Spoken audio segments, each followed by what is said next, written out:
Tuhan Allah Bapa kami yang penuh kasih, yang bertahta dalam kerajaan surga, kami puji muliakan nama-Mu. Kami rasakan penyertaan Tuhan hingga pada Sabat ini, bersama dengan umat-umat Tuhan di Jemaat Bethesda dan tamu-tamu yang bergabung.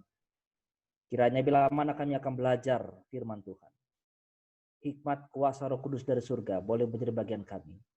Kami boleh dikenyangkan, dikuatkan, dan terus berharap hanya kepada Tuhan saja.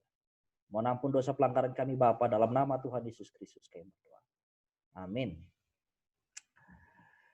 Bapak Ibu sekalian terkasih dalam Tuhan, beberapa waktu yang lalu Presiden kita mengatakan Indonesia akan memasuki tatanan kehidupan baru, new normal.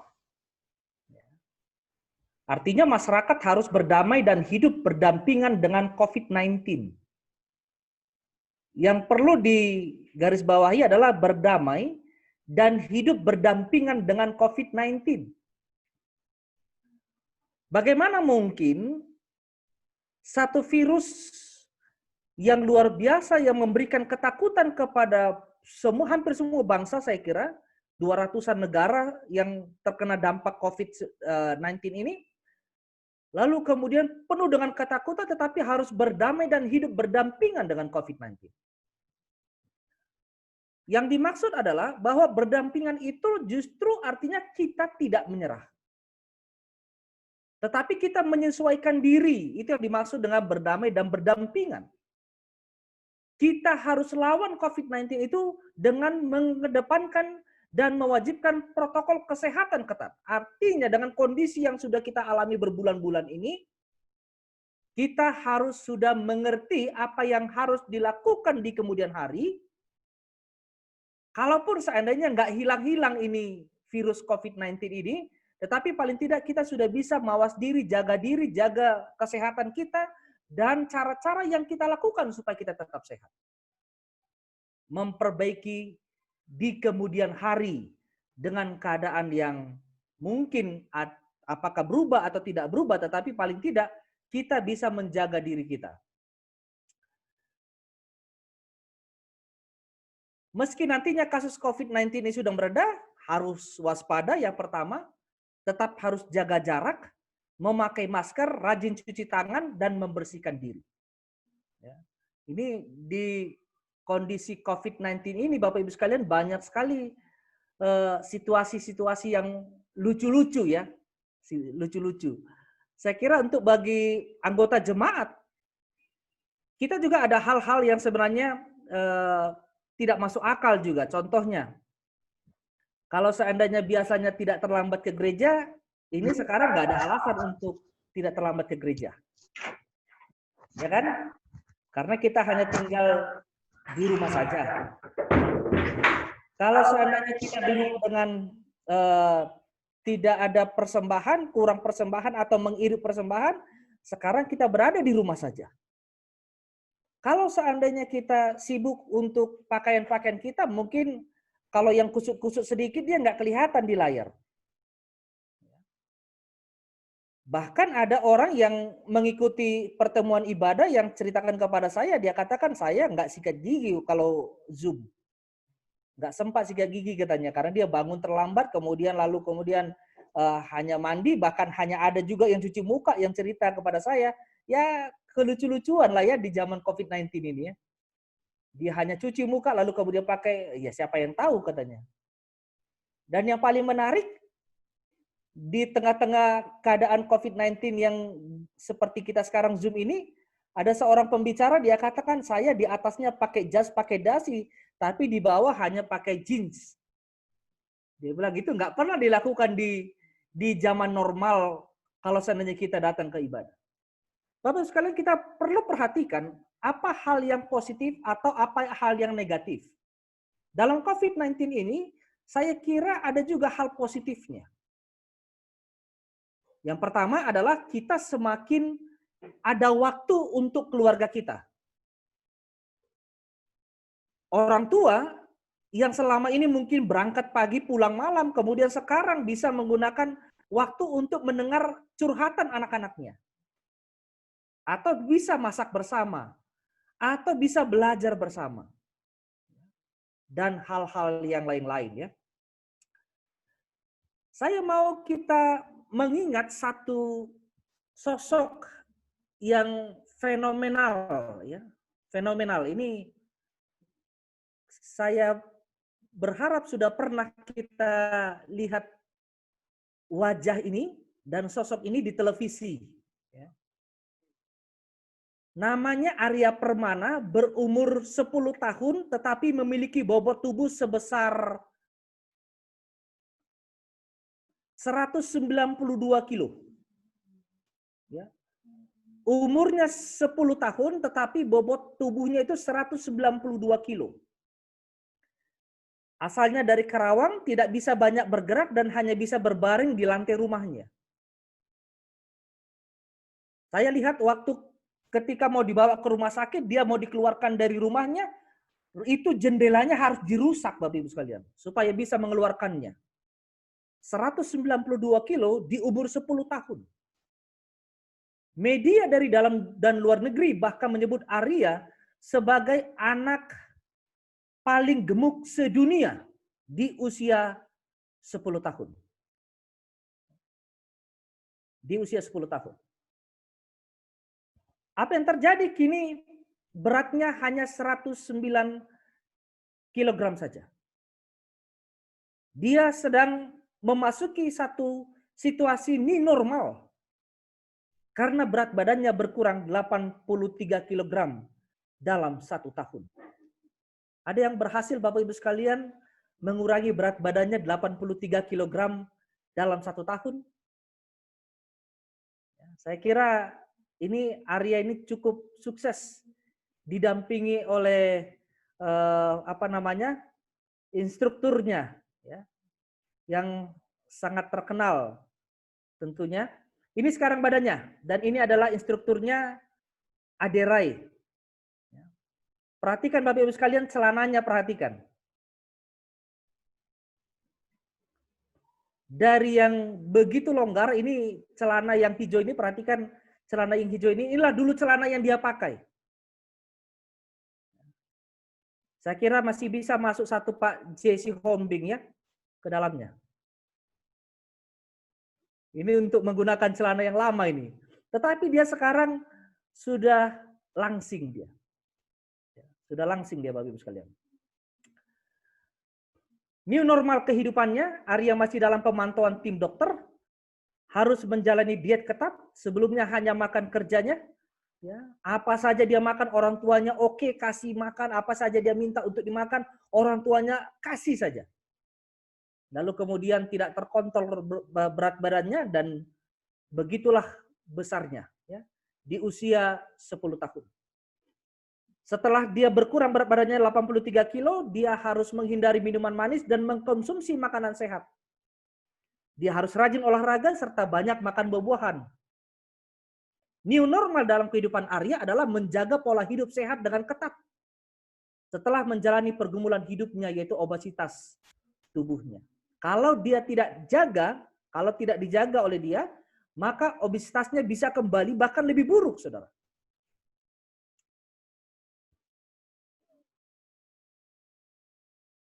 Kira-kira bisa tebak ini siapa, Bapak Ibu?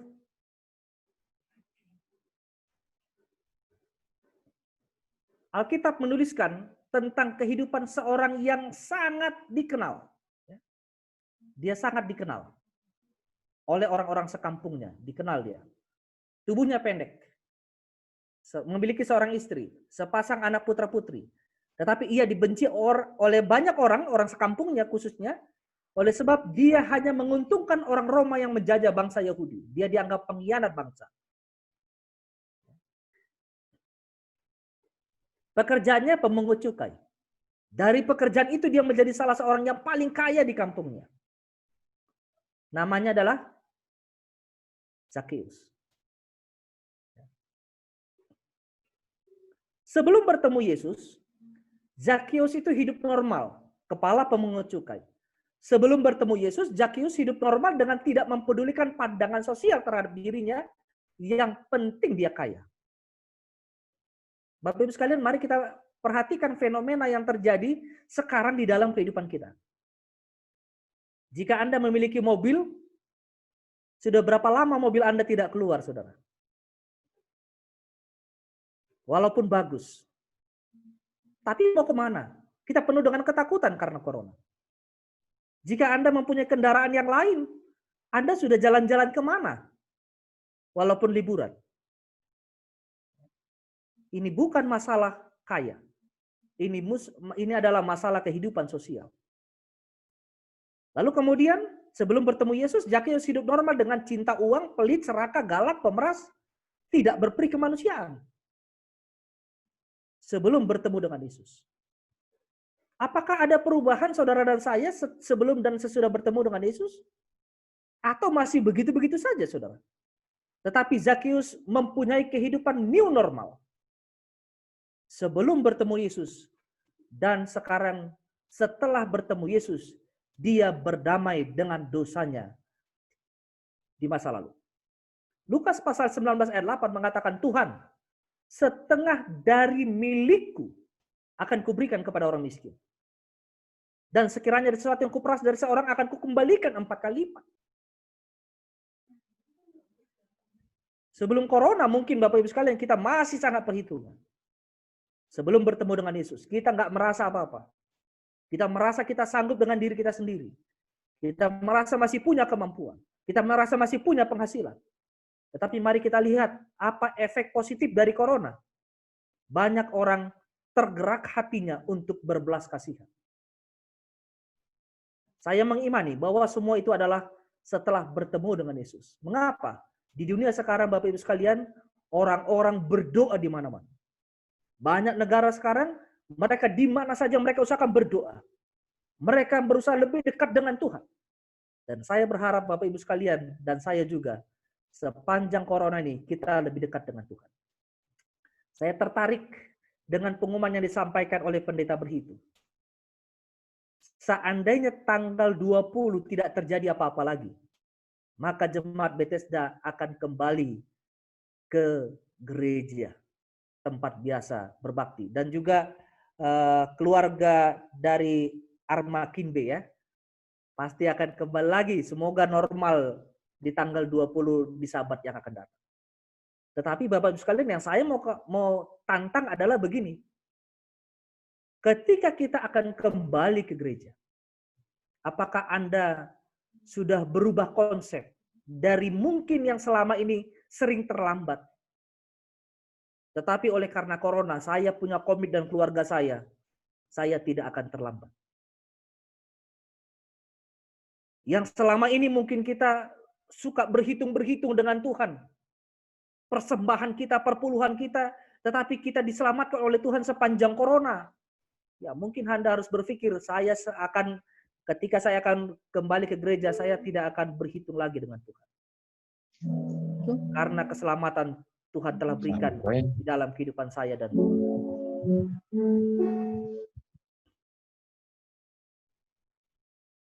New normal dalam kehidupan Zakheus, di tengah kehidupan orang berdosa, Zakheus yang tadinya serakah sekarang malah memberikan setengah dari hartanya. Ini kan hebat. Saya kira luar biasa. Dalam kondisi pergumulannya setelah dia bertemu dengan Yesus, dia yang tadinya perhitungan, saudara, sekarang dia berikan setengah hartanya. Ada berapa banyak dari antara saudara dan saya yang sementara kita merasakan pertolongan Tuhan, lalu kita mau berbagi kepada orang lain. Nggak usah setengah harta, 1/10. Nggak usah 1/10. Mana lebih kecil lagi, bolehlah. Tetapi ketika kita merasakan itu berkat dari Tuhan, maka kita mau merasakan sebagian berkat yang Tuhan berikan dalam kehidupan saya. Saya mau berbagi kepada orang lain. Di tengah kehidupan berdosa, Zakheus tadinya pelit terhadap orang miskin, sekarang malah berbelas kasihan. Di tengah kehidupan berdosa, Zakheus tadinya keras dan kasar, tapi sekarang menjadi orang yang peduli, care, dan sebagainya. Kira-kira corona menobatkan Anda enggak? Atau perlu Tuhan perpanjang lagi? Supaya bertobat. Siapa tahu sepanjang corona ini berbulan-bulan kita nggak ada perubahan, saudara. Saya pikir corona ini juga adalah menjadi satu alat Tuhan yang Tuhan pakai supaya kita boleh bersama-sama dengan anggota keluarga kita renungan pagi bersama-sama yang selama ini kita punya alasan. Saya pikir juga corona memberikan satu pelajaran, Tuhan izinkan itu terjadi supaya kita bersama dengan anggota keluarga kita mengambil waktu untuk sekolah sahabat bersama-sama. Berdoa bersama-sama dengan anggota keluarga kita. Bernyanyi bersama-sama dengan anggota keluarga kita. Yang selama ini kita mungkin dengan alasan saya sangat sibuk berangkat pagi pulang malam. Tetapi Tuhan izinkan semua ini terjadi. Supaya kita boleh memperhatikan titipan Tuhan yang Tuhan telah percayakan dalam kehidupan kita. Di tengah kehidupan berdosa, Zakius tadinya mementingkan diri sendiri, mengejar kekayaan demi diri sendiri, sekarang dia mementingkan orang banyak. Berapa banyak saudara di antara kita yang kita bagi, mungkin apakah itu memberikan kelebihan kepada ojek online atau yang lain-lain, tetapi kita merasakan yang kita berikan itu adalah bagian dari berkat Tuhan yang Tuhan berikan kepada kita sepanjang corona. Saya ambil perbedaan sebelum dan sesudah corona. Dulu kalau rajin ke gereja namanya orang saleh, Bapak Ibu sekalian. Kalau sekarang orang ke gereja disebut salah. Itulah sebabnya pendeta berhitu umumkan jangan juga sahabat depan tanggal 20 ke gereja. Gereja tanggal 13 saudara dianggap salah. Selama ini kalau kita ke gereja itu dianggap saleh. Tapi kalau kita ke gereja dianggap salah. Dunia ini sedang kacau. Sedang kacau dunia ini. Dulu iman yang harus kuat, sekarang imun yang jadi fokus utama. Dulu orang terlalu banyak berdoa. Yo, imannya bagus katanya. Sekarang orang kalau nggak jaga kesehatannya, istirahat, baru orang sekarang sadar bahwa imun itu fokus utama. Sekarang. Dulu orang nggak peduli, yang penting saya berdoa sama Tuhan. Sekarang orang berpikir, wah, saya harus tidur cepat. Tidak boleh terlalu malam tidur. Saya harus makan teratur. Saya harus minum. Saya harus... semua sekarang sudah mulai. Dan semua itu dianjurkan oleh Tuhan sebenarnya. Selain iman yang tentunya menjadi dasar kepercayaan kita kepada Tuhan. Tetapi sekarang orang mulai terbuka. Saya kira corona membuka pikiran kita juga. Kalau dulu orang bersin katanya diomongin orang. Wah, kamu sedang dibicarakan orang. Ini mungkin kamu jadi bahan perbincangan. Wah, ini kamu dan lain-lain. Sekarang orang bersin, dijauhi orang. Maaf kata Bapak Ibu sekalian, orang lebih baik mendengar bunyi yang lain daripada bunyi bersin sekarang. Orang takut dianggap sedang sakit dan membawa malapetaka. Dunia ini sedang terguncang, dunia ini sedang kacau. Dan hampir lebih dari 200 negara merasakan hal yang sama. Dulu bersatu kita teguh, sekarang bersatu kita runtuh, hancur saudara. Dulu kalau bersama-sama kita adakan contohnya KPA ya, pendeta beritu ya. Kalau KPA sekarang kan KPA juga harus by Zoom dan lain-lain online ya. Kita dulu berharap oke, mari kita potlok bersama-sama. Sahabat ini ada potlok enggak pendeta beritu? Oh, enggak bisa. Ya. Kalau kita bersama-sama ini penyakit corona ini bisa menyebar kepada kita. Saya kira kita harus belajar, kita harus bijak, kita harus berhikmat sebagai umat-umat Tuhan dengan keadaan yang ada.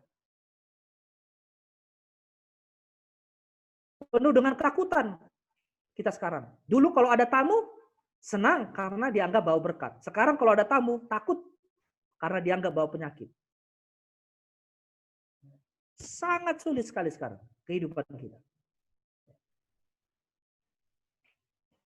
Dulu di dalam tas kita bawa parfum Bapak Ibu sekalian. Sekarang hand sanitizer yang dibawa. Ya, lebih penting hand sanitizer daripada parfum sekarang.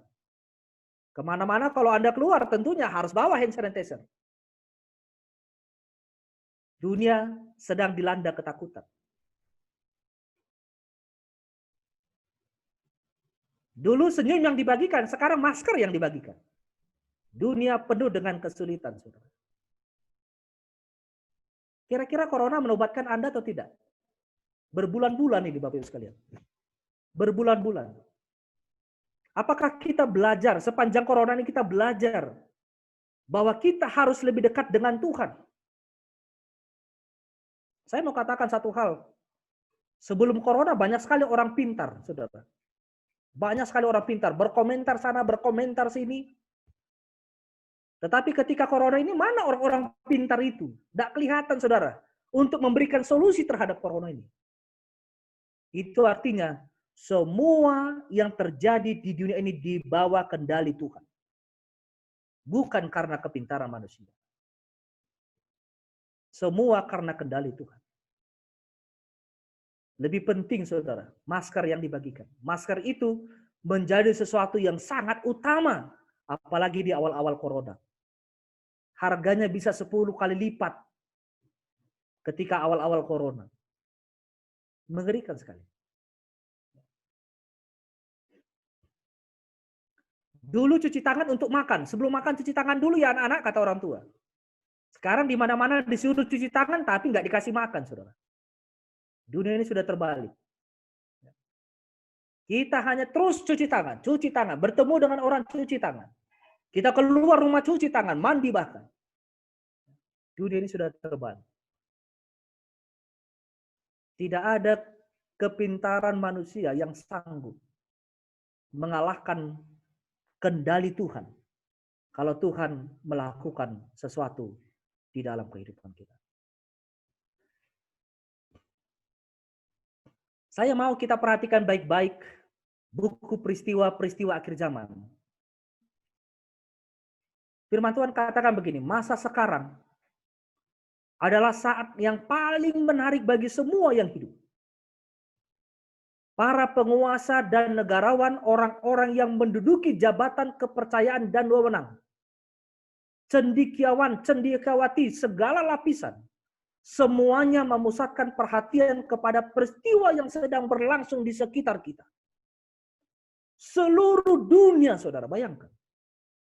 Memusatkan perhatian mereka kepada peristiwa yang sedang berlangsung di sekitar kita.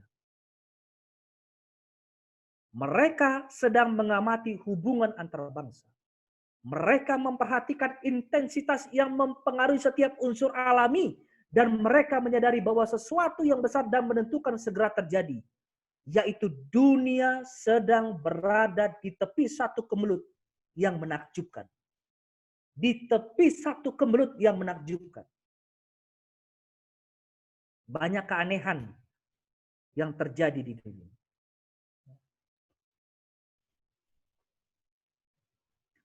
Begitulah dalam nubuatan, masa depan itu terbuka di hadapan kita dengan jelas.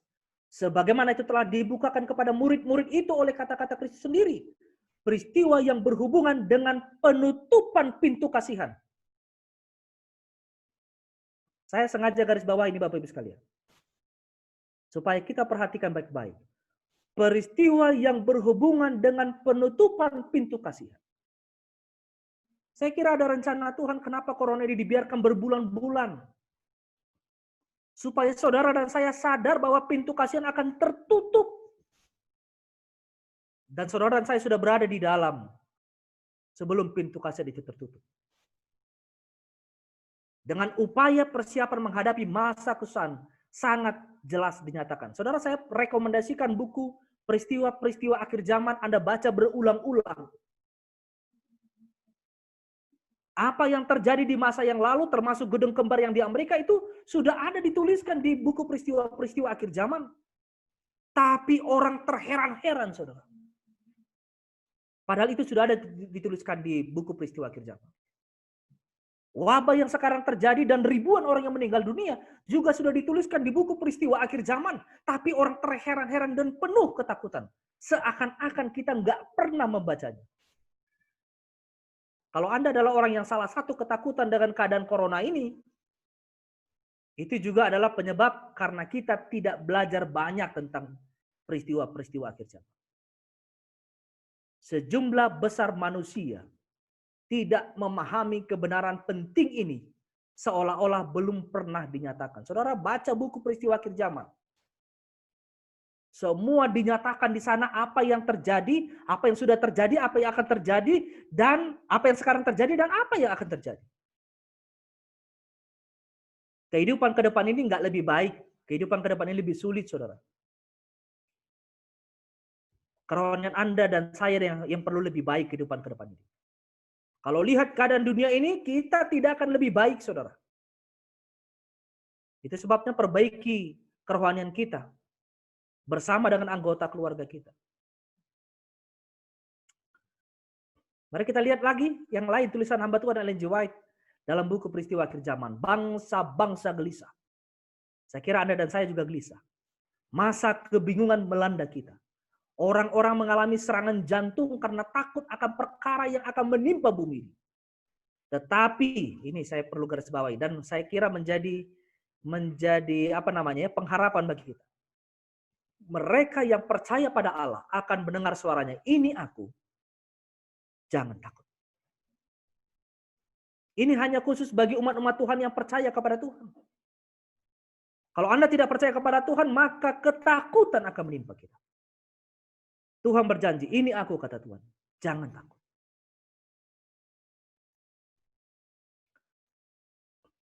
Kejadian 6 ayat 5, ketika dilihat Tuhan, kejahatan manusia besar di bumi.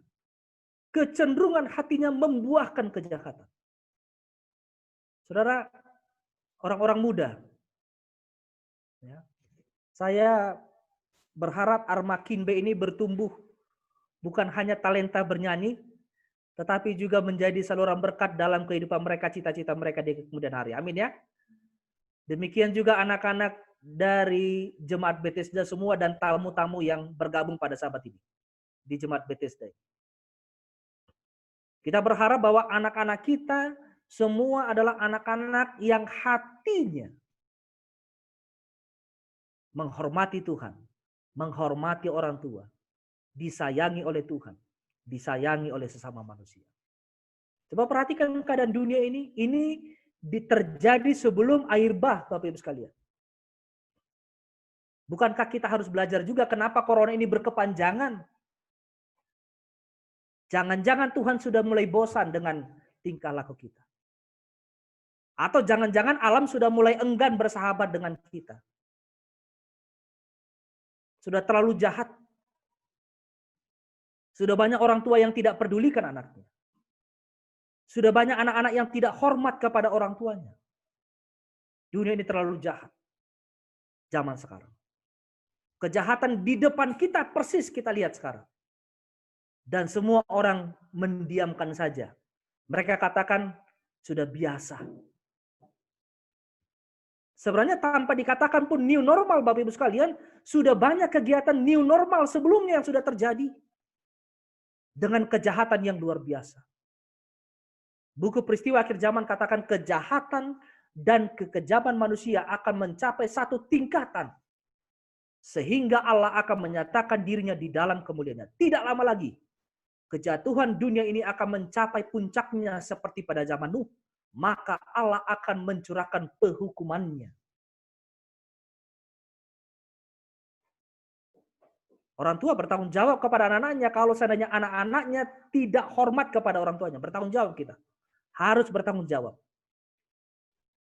Kalau orang tua masuk surga, lalu anak-anaknya nggak masuk surga, Tuhan tanya, di mana anak-anakmu? Karena anak-anak kita adalah anggota jemaat kita. Tuhan akan tanya, di mana anggota jemaat yang sudah kutitipkan kepadamu? Bayangkan saudara, Kejadian 6 ayat 5 katakan ini sudah jauh sebenarnya ribuan tahun yang lalu. Kejahatan manusia besar di bumi. Itulah sebabnya Tuhan turunkan air bah. Tuhan izinkan itu terjadi. Kalau kita mau belajar dari corona ini, jangan-jangan Tuhan izinkan ini terjadi supaya kita juga harus mengkoreksi diri kita. Saya mau selamat. Tapi saya juga mau istri saya selamat, saudara. Yang saya paling mau adalah anggota keluarga besar saya selamat. Dan saya harap harapan yang sama juga menjadi bagian kita. Jangan sampai Kejadian 6 ayat 5 ini menjadi bagian dari umat-umat pilihan Tuhan. Anak-anak kita kecenderungan hatinya membuahkan kejahatan semata-mata. Jadi saya katakan tidak perlu lagi saudara ada alasan. Seandainya sekarang kalau dulu alasan kita, wah saya tidak bisa Rabu malam oleh karena saya sibuk bekerja. Sekarang saudara, Kalau seandainya ada kegiatan Rabu malam di Jemaat Bethesda atau di jemaat kita yang lain, tidak ada alasan bagi saudara untuk tidak ikut. Karena Anda di rumah saja. Kalau sekarang dalam Zoom begini pun Anda terlambat, sebenarnya kan sudah terjadi tanda tanya juga. Karena Anda di rumah saja. Anda masih perhitungan kepada Tuhan, saudara? Sekarang lihat begitu banyaknya uang dikeluarkan. Triliunan, ribuan triliun dikeluarkan untuk menyelamatkan banyak orang dari masalah corona ini. Kalau selama ini Anda berhitung dengan Tuhan karena berkat-berkat yang Tuhan berikan, pikirkan dengan baik. Corona ini bisa menjadi satu pelajaran bagi kita supaya kita bisa koreksi diri kita lebih dekat dengan Tuhan bersama dengan anggota keluarga kita. Allah tidak merintangi kuasa kegelapan untuk menjalankan pekerjaannya yang mematikan untuk merusak udara. Salah satu sumber kehidupan dan zat gizi kita dengan gas beracun dari dalam tanah. Bukan saja kehidupan tumbuhan yang berpengaruh, tetapi juga manusia menderita karena serangan wabah. Lihat ini, sudah dituliskan di buku peristiwa akhir zaman ribuan tahun yang lalu, saudara.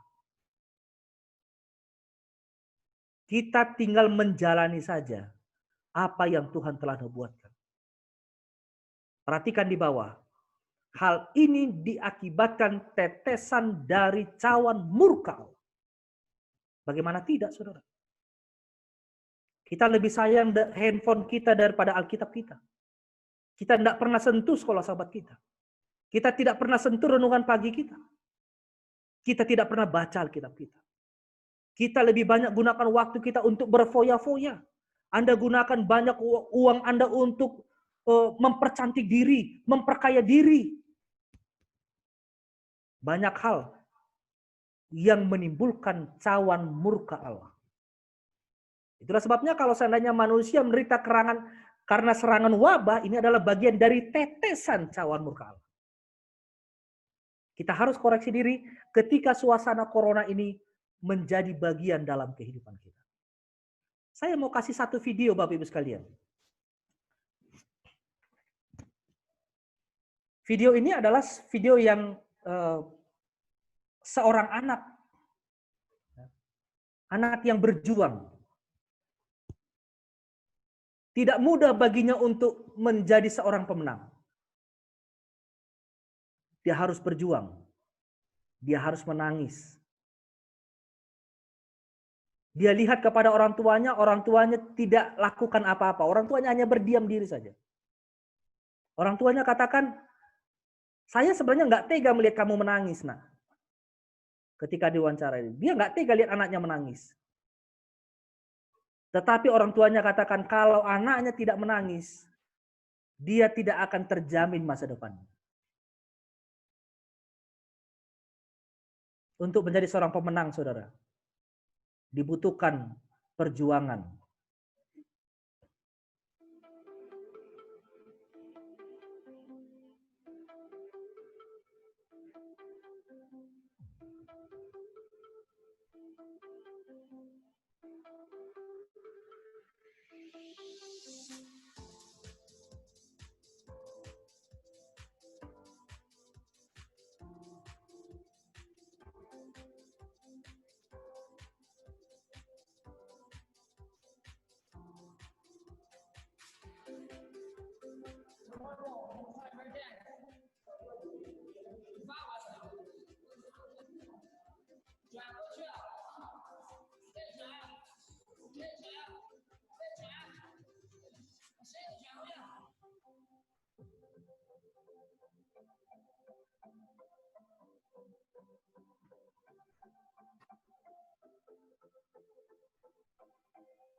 做事情还是比较从一而终的，就是说比较认真，比较刻苦。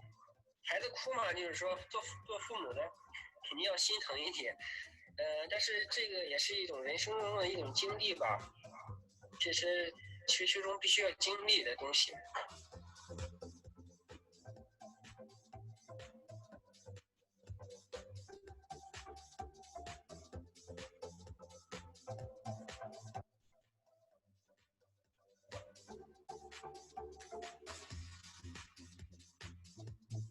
我们当然是非常高兴的，他自己也很开心，我们也会让他放平心态，继续的去训练，去打好乒乓球。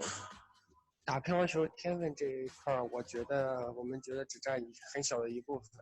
如果说想走专业或者想出很好的成绩的话，那他还是要自己要去努力。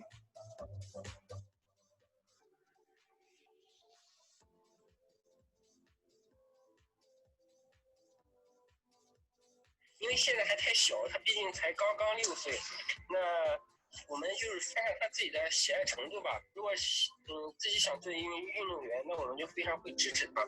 那如果说只是想通过乒乓球来说锻炼一下身体，那我们也会尊重他。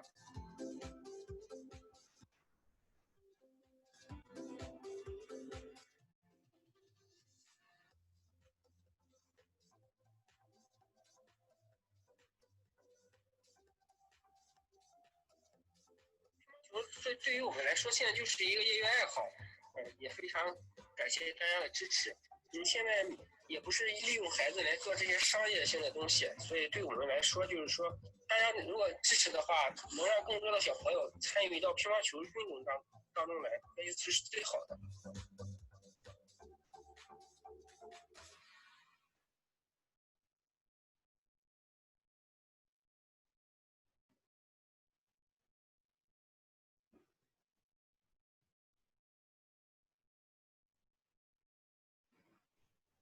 Saudara yang terkasih dalam Tuhan, Tuhan menciptakan kita untuk menjadi pemenang kehidupan. Ia memberikan hidup yang penuh dengan talenta yang harus kita syukuri dan dimaksimalkan dalam kehidupan sehari-hari. Saudara, jangan terlalu biasakan memanjakan diri kita untuk hal-hal rohani, saudara. Anda harus bangun, mandi, lalu kemudian persiapkan diri Anda, jangan pernah terlambat ke gereja. Karena saudara dan saya adalah pemenang yang dipersiapkan oleh Tuhan. Tuhan selalu menyertai kita. Dia selalu ada di belakang kita. Segala permasalahan, segala kesulitan kita, dia ada di belakang kita. Tuhan persiapkan saudara dan saya jadi pemenang. Jangan biasakan kita terlena dari kehidupan dunia kita. Seorang pemenang bukanlah seorang yang tidak pernah gagal atau orang yang sempurna. Seorang pemenang pasti pernah mengalami kegagalan. Kita punya banyak sekali masalah. Kita punya banyak sekali pergumulan.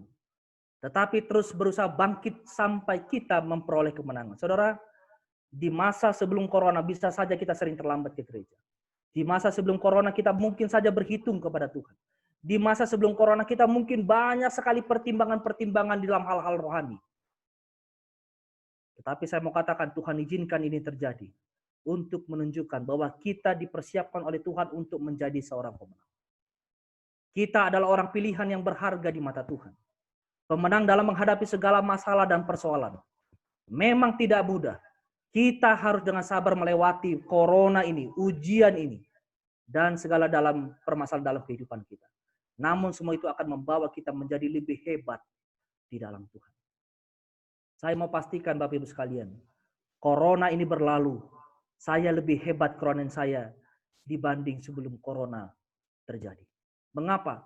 Karena sepanjang corona ini semakin banyak waktu yang saya bisa gunakan untuk berdoa kepada Tuhan, berkomunikasi kepada Tuhan, mencari di dalam firman Tuhan, mencari di dalam lagu-lagu rohani yang perlu kita dengarkan untuk mendekatkan diri kita kepada Tuhan. Mazmur pasal 23 1-6. Ini adalah doa dan harapan saya untuk kita semua. Sementara corona ini berjalan, seandainya Tuhan izinkan tanggal 20 Sabat yang akan datang kembali boleh bersama-sama di jemaat di gereja seperti biasa sebelum corona. Tetapi kalaupun tidak, saudara, kalaupun ini corona ini tidak akan berakhir, saya mau pastikan bahwa Tuhan adalah gembala saudara dan saya. Kita tidak akan kekurangan kalau kita mengandalkan Tuhan. Tuhan akan membaringkan kita di padang yang berumput hijau. Ada saja jalan keluar yang Tuhan berikan. Saya mau cerita sedikit satu kesaksian dari seseorang Dia katakan begini, ketika corona itu terjadi, saya berhenti dari perusahaan saya. Lalu yang dia pikirkan, dia menangis, dia pikirkan bagaimana saya menghidupi anak dan istri saya. Nggak tahu dia. Apa jalan keluarnya nggak tahu. Lalu dia katakan kepada istri dan anaknya. Dia katakan, mari kita berdoa. Mari kita berdoa. Hanya itu saja, saudara. Nggak tahu mereka apa yang harus dilakukan di masa corona itu. Tapi dia katakan istri dan anaknya, mari kita berdoa. Ketika mereka berdoa, mereka jalani kehidupan seperti biasa. Satu persatu Tuhan kasih jalan keluar di dalam kehidupan rumah tangga mereka. Bahkan yang selama ini mereka cekcok dengan hanya satu permasalahan kecil saja. Di masa corona, mereka lebih dekat kepada Tuhan. Itu karena merasakan bagaimana Tuhan membaringkan kita umat-umatnya di padang yang berumput hijau. Ia membimbing umat-umatnya ke air yang tenang, saudara dan saya. Jemaat Bethesda dan para tamu-tamu yang hadir, yang bergabung bersama-sama di dalam Zoom ini. Tuhan menyegarkan kehidupan kita. Saudara, ada banyak orang yang sebenarnya kecewa dalam corona ini. Banyak yang frustasi, banyak yang stres. Mereka nggak tahu bagaimana kasih makan anaknya. Mereka tidak tahu bagaimana mencari pekerjaan. Banyak sekali permasalahan yang bertambah dalam kehidupan mereka. Untuk diri sendiri aja susah. Apalagi untuk istri dan anak-anak mereka. Banyak orang yang di Jakarta sana, saudara, dari mereka tempat tinggal di kos-kosan atau di kontrakan, mereka tinggal di pinggir jalan. Tetapi firman Tuhan dalam Mazmur pasal 23 memberikan satu kepastian. Jaminan bahwa Tuhan akan menyegarkan jiwa kita. Ia menuntun kita.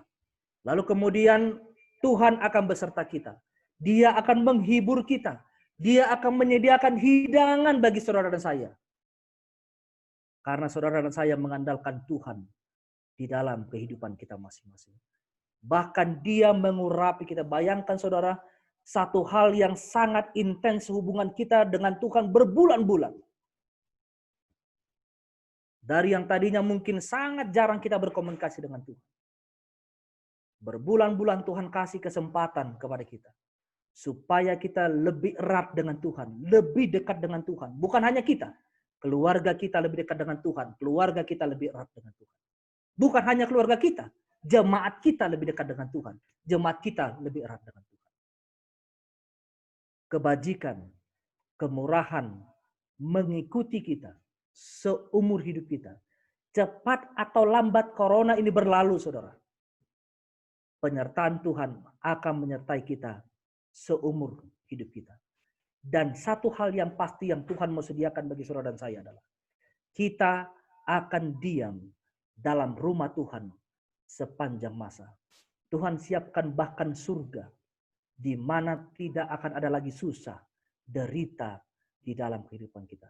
New normal bukan hanya Tuhan siapkan di dalam dunia ini, tetapi Tuhan persiapkan di dalam kerajaan surga bagi umat-umat Tuhan yang setia kepadanya. Saya berdoa bagi keluarga hamba Tuhan, keluarga pendeta Berhitu.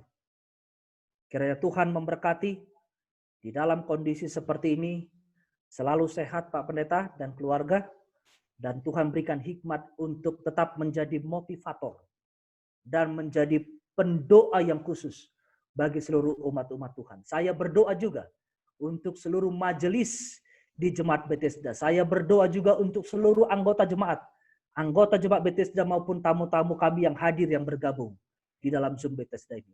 Kita diberkati Tuhan dalam kesehatan kita. Dan jangan lupa, berkat penyertaan Tuhan akan menjadi bagian kita.